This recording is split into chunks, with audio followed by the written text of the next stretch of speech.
Welcome to ReConnect with Plant Wisdom. I'm your host, Tigrila Gardenia, nature-inspired mentor and leadership coach. In this podcast, I share ancient and modern knowledge from biology to spirituality about the wondrous ways in which plants can help you lead a naturally conscious life. Hello, everyone. Welcome to episode 14. Today, I wanted to share with you something that's been asked of me a lot lately, and it might take us a few episodes to get there because the question is around my spiritual research here in Damanhur. What specifically am I working on right now? And in order to tell you what I've been working on now, I kind of need to go back a little bit, a few years in the back. Let me start by saying that, as probably many of you know, I'm a Damanhurian. Damanhur is one of the largest spiritual eco communities in the world, and I have been living here for, like 13 years now, 12 years, completed 12 years. So this is home. This is the place where I do my research. If you know nothing about Damanhur, please go to www.damanhur.org because anything I could try to tell you squeezed into a few minutes is not going to be worth it. Not Damanhur itself, not our incredible temples and underground temples and all the other places connected to these magical lands. One of the things about Damanhur is that we are an initiatic society, which means we are initiated into what is called the School of Medit Action. And the School of Medit Action, when you go up through the grades, one of the things that you do is carry out spiritual research. And spiritual research, what we mean by that term, spiritual research, is topics of interest that we go deep diving into for our own spiritual evolution and our spiritual growth. And as you can imagine, my topics for the last, too many years to count, have been connected to plants and nature. And so this really started in a various different ways. So it's not as direct as you might think, which is why I was asked to kind of share it here in the podcast, because there are so many angles that we could take. Right now, I am the co-leader of what's called the Laboratory of Nature and the Environment. And in that, there are multiple groups broken out that are studying different aspects of nature for their own spiritual evolution. For example, there's one group that's connected to more shamanistic traditions. There is one group that is connected to more research into how nature and a close contact with nature develops you personally, specifically, literally being outdoors. There's another group that is researching more the history of the Sacred Woods Temple and the more mystical connection of Damanhur that Damanhur has with nature, and specifically with the various beings in nature, plants and nature spirits and animals and such. And there is another group, for example, which is the one that I'm in, that's working on the expansion of your subtle body, of how you change and transform physically as well as spiritually or subtly. Your bodies change as with a deep connection with plants, and particularly. So I'm going to get there. I promise I will. But to get there, I kind of need to give you a little bit of background to walk you through. Now, these groups, I've obviously talked about my groups. My groups are connected to nature in and of themselves. There's many different groups. There's groups that are studying what happened. There's the path of the soul relating to death and reincarnation. There's groups that study fire and what are the connections and the relationships between human beings and fire. There's some that are studying ancient civilizations. There's some that are studying spiritual physics. There's all kinds of different topics, even modern topics like, economy and politics from a spiritual perspective, and the way that we can develop a more spiritually integrated way of working in these different realms. I've been in several different groups over the years. And over about, 4 years ago, I entered into one group that was specifically going into, we kind of created this group that was really connected to a strong connection with nature and, of course, a strong connection with plants specifically. And every year when you start, so we start in September because that is the beginning of Damanhur. The 1st of September is the beginning of our new year. And we start with a research group. We go all the way through to June. And then we take the summer to more do projects that we can do all together as a school rather than as small individual groups.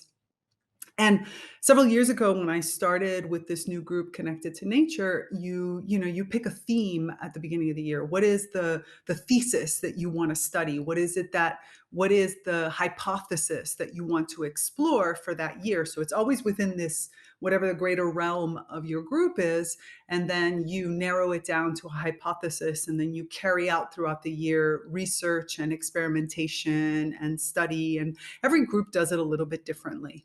But mine having that scientific background, I wanted a hypothesis and something that we were researching in. So I really wanted to pick something that was very expansive, and especially for me personally.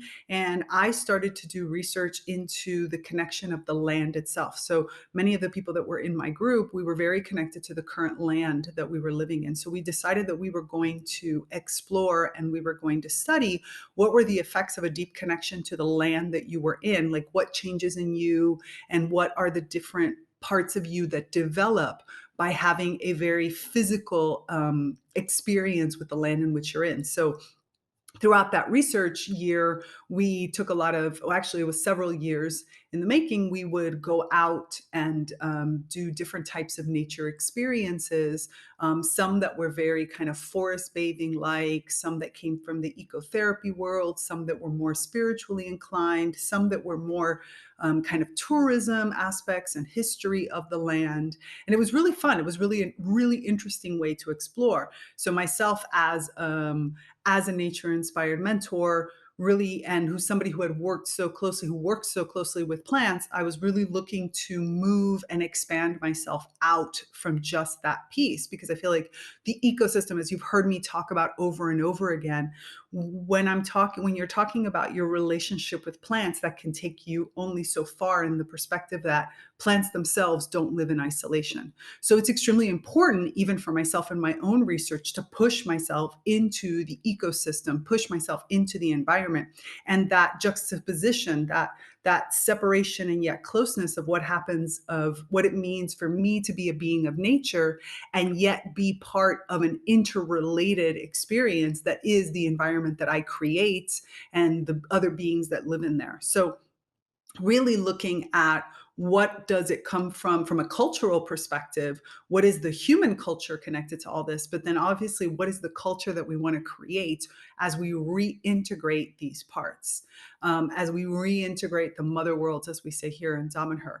And that's where I discovered this really strong deep connection to the Selassie people, which started to fill in the gaps for me of some of the aspects of my own lives and my own self that honestly I didn't understand. And this is the beauty of doing research and experimentation. If you've ever been, inside of the naturally conscious community, you know that we're always researching and studying new things. We're expanding ourselves in different ways. In the book club, for example, we're reading about all these different aspects and all these various relationships that exist with nature through scientists and artists and such like that. In the writing group, we're writing about these, expressing ourselves, expanding our own creativity. And in the master classes, we're using more of the kind of scientific research or the live commentary that I do, breaking down the various papers and studies on plant intelligence and plant consciousness and plant cognition, is really about breaking down and stepping into the world of scientific knowledge. So bringing all these various pieces together is extremely important, because that's how we better understand who we are. And then from there, for example, like with my clients, we can take that knowledge and choose consciously the direction for your evolution. So of course, I'm the first one that has to be doing that, because if I'm not doing it, then what's the point? So I wanted to share with you some of the things that have come up over the last few years of my research, starting from there. And that's why I said it might take me a few episodes, so bear with me, but I'm hoping it's going to be fun. And I'm actually looking forward to your commentary, to your comments and your questions around these topics, because for me, they've become super clear, but it doesn't mean that it's always easy to explain them and that they're clear. But I want to start kind of at the beginning And the beginning really was with this first group that I was with, that it was a group connected to the mountain. We called it the mountain of the initiate, which is really the path that we all are taking, right? No matter what school of thought you study with, whatever philosophy or religion that you follow, right? We all kind of think we're on this mountain. We're traversing through this mountain to get to the summit. And the summit, of course, is that place of greater enlightenment, that's place where we will discover our oneness with everything, all these different metaphors that always talk about that mountain of the initiate and how we're getting there. And so for us, we wanted to explore the relationship again between me as an individual, us as a group, and the mountain that we actually live around, because we're in the Valcusella Valley, we're at the foothills of the Alps in Italy. So therefore, we are in the mountains. And the people of my group, for example, are very experienced hikers and climbers and campers and people who, so we tried a lot of different things over the years. I mean, we've been mountain climbing around here. We've gone and, slept outdoors. We've gone to high elevations. We've gone into grottos, all as part of our expansion. And as aside from that, because again, we're our spiritual research, right? We're not just a trekking club or a hiking club. We had to bring in the other part, the animistic part, the part that is the relationship with the land, that is more than just the physicality. What does the mountain also provide to us? For example, if you look at the alpine culture that exists here in this area, that alpine culture was very regenerative. That was an alpine culture that was deeply related to their lands, where the spirituality was the relationship with the mountain. And so that was the other aspect that we wanted to understand and explore for ourselves. And for me, it opened a huge world, because one part of it was the current or modern day alpine culture, right? The alpine culture that's existed for, a few hundred years here, and then the alpine culture that you still see in some parts of it, and getting to know that and the relationship, the self-sufficiency. So you've heard me talk often about the elimination of fear, or the evolution of fear into a place of freedom. And that really comes from this research, the research into and the experiences of learning survival skills, and of learning how to orient yourself with a map, of learning what are the tools necessary when I'm out in the wilderness, of learning what are the wild plants that I could eat, how do I create traps for animals. Like, in other words, how do I survive in the mountains has transformed my sense of fear, because that base fear, as we get farther and farther into why am I afraid? Why am I afraid? Why am I afraid? Ultimately, all of our money issues, or our issues around like feeling like you don't have enough, or I'm not worthy or anything, oftentimes come down to a fear of I can't survive. I can't survive in the environment that I live in. I can't survive in the way that I want to. But when you have those survival skills, when you have that opportunity of understanding yourself in an environment, and knowing that you can adapt yourself to that environment and get what you need in the environment, in other words, where you are in a harmony with the environment, so you understand where you can find food, you understand how to create how to get clean water, you can flow with the elements. There's like so many different aspects that transformed the relationship that you have even in your day-to-day life, because you realize that that baseline fear that has been driving many of your actions kind of either subsides or disappears completely. So a lot of this work for me, this research, has expanded many different aspects of myself. It's touched that low level fear, so that I am not afraid of, I don't feel tied to money in a way that is like the driving force in my life, or all these other things, because I know how to survive at an intimate, deep, deep level. So that's one aspect that's come out of the research. The other part that's come out of the research is a really deep understanding of who I am. Because obviously, I live here. I chose to live here. This is not where I was born. I am not a natively born Italian.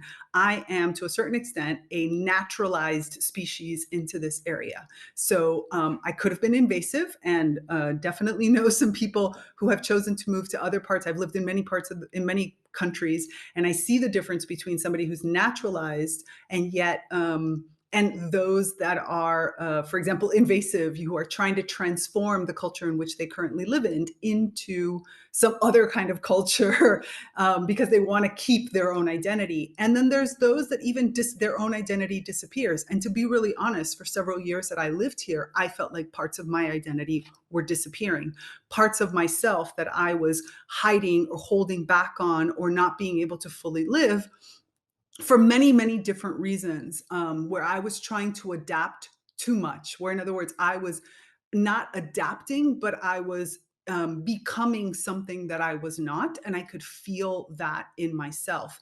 And so these aspects of myself started to really transform with my relationship with nature, because I started to realize that being naturalized and being a member of the of nature, like being one with nature, is not my characteristics disappearing, but instead it is my characteristics harmonizing with what's around. And that really came from this deep relationship with the natural world around me, and the fact that through this work, I started to better understand why I ended up in a country that I had no interest in living in, and in a place that, although one part of me was very happy about, does not fit the traditional characteristics that I think of as myself.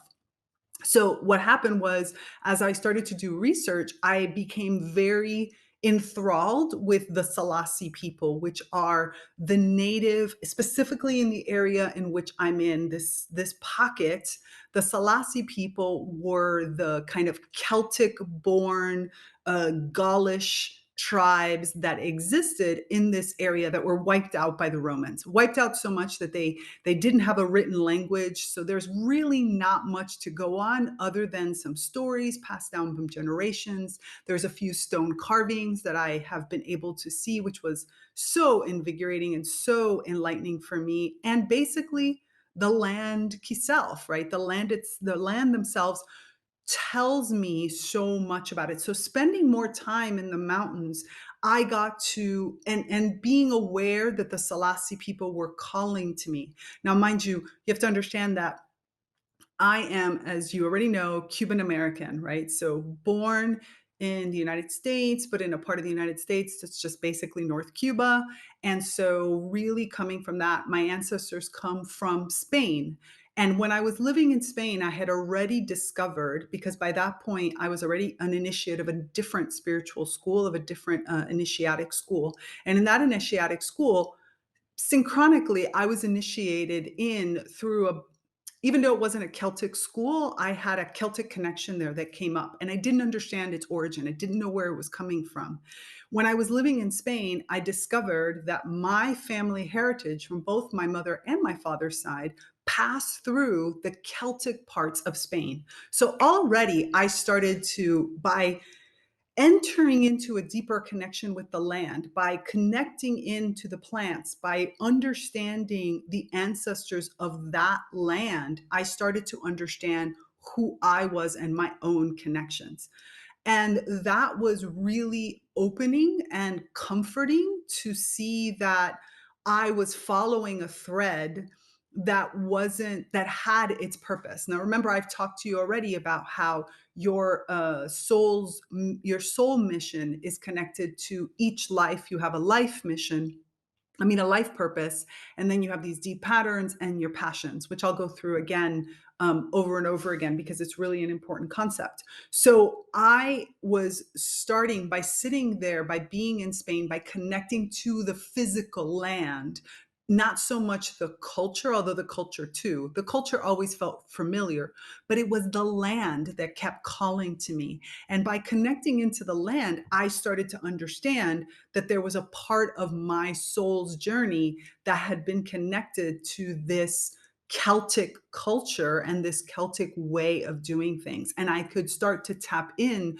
to different lives and different experiences that were coming through heritage as well as coming through lives that helped me see what parts of myself I needed to reawaken in order to be able to accomplish some of the things that my soul needed for this journey. So the parts of my Celtic roots that were coming from a spiritual root, like a past life, and a physical root that was coming through the heritage of my family, but that I needed to bring and reawaken in order to accomplish the life purpose that I had. And that was already very eye-opening. So when I got here, I didn't know any of this. I didn't know anything about the Selassie. I didn't know anything about this part. So I was like outside of my Kabbalistic elements, which were another part that got connected in Spain, and the fact that we were, in my own family lineage as well as in my spiritual lineage, which I've discovered eventually had come through also like some of my past lives. I have this deep Kabbalistic perspective. So when I came here, I was like, okay, I get the magical side of being in Damanhur, but what is this connected to relating to my soul's mission? What are some other pieces? And that was where the Selassie really helped me. Now, in some of our deeper explorations with both spiritual physics teachers and ancient civilization teachers connected to Damanhur who have done a lot of research around the Selassie and the topic, going back to the time of even Atlantis, I started to realize and discover some other pieces that had always been important to me. In my own journey, for example, I am from a Caribbean country and a very tropical environment, love the sea, do not love the beach, not understanding why I don't necessarily love the beach when I absolutely love the sea. And another weird part is that as a child, I was very obsessed with some Nordic countries. And I was like, why am I obsessed with Nordic countries when I hate the cold, despise the cold? So I was like, what is happening here? And then through this work with the Selassie, I ended up discovering kind of the journey that peoples took from Atlantis to eventually end up here as the Selassie and some of the other cultures that were around here, the Taurian and the other pieces. But for example, I learned that on the Atlantic journey, like Atlantis, there was different aspects of Atlantis civilizations that went out from the main point. And so these other civilizations were moving into different aspects and different lands. Specifically, for example, we had some that were going out to Egypt and things like that, and then others that were moving into the Nordic countries. And then the ones in the Nordic countries were the ones that were having a divine communion with what are the nature temples, right? With nature. And I was like, oh, this starts to make much more sense to me on my own journey. The fact that when I'm thinking about myself and my own journey, because Damanhur is very connected to Atlantis, I was like, but the whole Egyptian and ceremonial magic, I've done ceremonial magic. I have been a ceremonial like ritual master, and I've done a whole series of ceremonial magic, and I still carry out a lot of ritual work, but it's not really the thing. I knew it was a piece I had to like pick up, but it wasn't necessarily my thing. But the nature magic, the aspect of connection and communion with nature as a way of reconnecting to the divine, that made perfect sense to me. That really hit a chord. And so I discovered on this path that you have, this connection that goes up from Atlantis into the Nordic countries, and then from the Nordic countries down into Ireland and Scotland and such, where the divinity that I am most connected to is actually a Celtic divinity from Ireland. And again, I do not like the cold. I do not like the wet in that way. And yet, ended up like really connecting to this country. So I could start to see how this connection moved through and how after the fall of Atlantis, when certain parts really reinforced the connection to the Nordic countries and civilizations that had been able to survive, like, formed there and then moved and started to move down. And then those Celtic connections kept spreading down through Spain and into the area that we are. So these are the ancestral lands of the Selassie. Then I could start to understand my own journey, spiritual journey, and what my soul was picking up along the way, and the memories that I need to recuperate, that I need to recover, excuse me, that I need to recover in this lifetime in order for me to accomplish this next part of my life purpose, which is again another piece of my soul journey. So, in other words, the deeper I started to go with this studying, the more I understood, and I continue to understand more of the seemingly conflicting things that I have loved in my own life. My heritage from a Caribbean island that I deeply resonate and connect with, I mean, very deeply, and yet my connection to Nordic cultures that I didn't understand. So could my soul's journey, could some of my lives have gone from that Atlantis culture all the way through to the Nordic as part of those people who settled with a deep reverence for nature? Um, always grew up by the sea, but I am not a huge lover of the beach. And could it be that it's because of that Nordic migration down to Ireland and Scotland and these different areas that were seafaring people? And that's why coastal cities always feel so good to me. Like I really enjoy living by coastal cities. And then also the fact that Ireland and Scotland really feel like home for me. And I could understand those deep Celtic roots and that deep affinity and work that I do with my Celtic goddess to better understand myself and those cycles of life and death and many other things, which I can get into in another one because that's part of peace. And then the movement down through Spain into Italy as the Selassie people. So basically my soul's journey through many of these different pieces. And then here today, I am in a place where I can reconnect all of these different aspects. And it is the land that speaks to me through this. It is the connection with the plants of this land. It is the work that I do in this land that allows me to bring that all up to the surface. Not everything that I've experienced I'm supposed to keep, but there are lots of pieces. There are many, many pieces that is a process that I need to observe and feel and step deeper into in order for me to pick up all of the pieces that are going to take my evolution to a new step in this lifetime. So these are some of the different aspects of my life that I need to reconnect with if I am to accomplish the greater part of my life purpose and step into a new level of my soul's mission. So it's really been a fascinating aspect. And that was a few years of my life connected to this work, to really stepping deeper into who I am, thanks to the deeper relationship with the land and with the plants of this land. Because if I wouldn't have ever started to communicate with plants, I wouldn't have felt the shift to step into a deeper relationship with nature and also to give myself the ability and permission to think differently.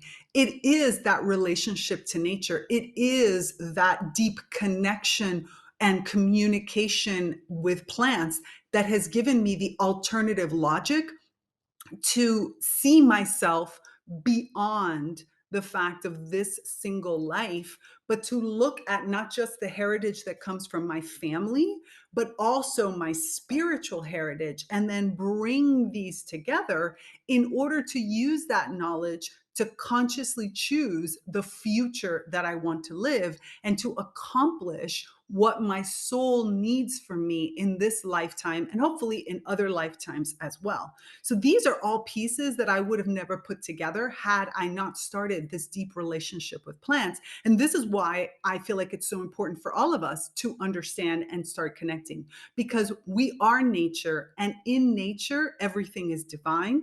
And therefore, as beings of nature, we are divine. So understanding our own divine nature is part of our path as humans. And it is what liberates me, what frees me from that low level fear in order to be able to step more fully into who I am supposed to be today. I hope you've enjoyed learning about my journey, and I hope this can help you on yours. If you want to talk about how I can help you develop your own hypothesis and your own research study for your spiritual evolution, I'm here. All you have to do is reach out to me. So I want to hear your thoughts. I want to hear your thoughts about what I talked about this research, and how you feel like it can apply to you. So leave me a comment, or better yet, you already know what I'm going to say. I want you to join the Naturally Conscious community, because NCC is your supportive ecosystem where we can really explore new ways of living, being, and doing in collaboration with the plants and our entire natural world. Until next time, I am delighted to support your evolving green brilliance. Bye for now. Thanks for listening to this episode of ReConnect with Plant Wisdom. Intro and outro music by Steve Shuley and Poinsettia from The Singing Life of Plants. So join me, Tigrila Gardenia, and my plant collaborators next time on ReConnect with Plant Wisdom.